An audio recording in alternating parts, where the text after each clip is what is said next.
Frères dominicains du Rwanda, méditation du jeudi de la 14e semaine en temps ordinaire. En entrant dans la maison, saluez ceux qui l'habitent. Si cette maison en est digne, que votre paix vienne sur elle. Si elle n'en est pas digne, que votre paix retourne vers vous. Sortez de cette maison ou de cette ville et secouez la poussière de vos pieds.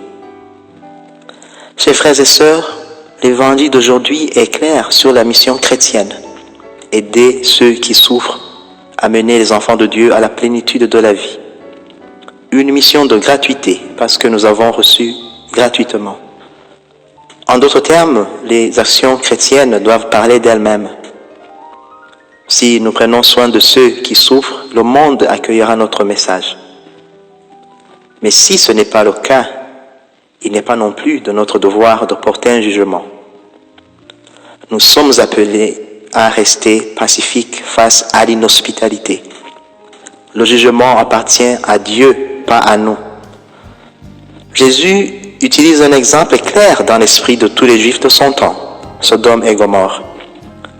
En effet, chers frères et sœurs, dans certaines études biaisées, la destruction de ces villes a été expliquée à tort en fonction de leurs relations homosexuelles.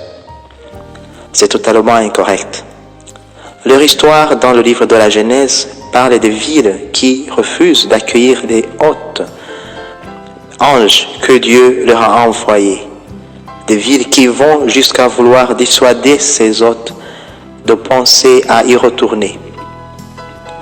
Dans certaines villes, il était courant de violer des hommes étrangers en visite ou faire croire qu'ils ont été violés, en particulier ceux soupçonnés d'activités d'espionnage, confère 2 Samuel chapitre 10 et son interprétation, pour les faire sentir indignes de les attaquer si telle était leur intention. Il ne s'agissait pas d'une activité consensuelle entre personnes du même sexe. Jésus utilise l'exemple extrême de Sodome et Gomorrhe pour faire comprendre à ses auditeurs le sens profond de l'hospitalité. Et la même hospitalité que nous attendons des autres, nous devrions la leur offrir.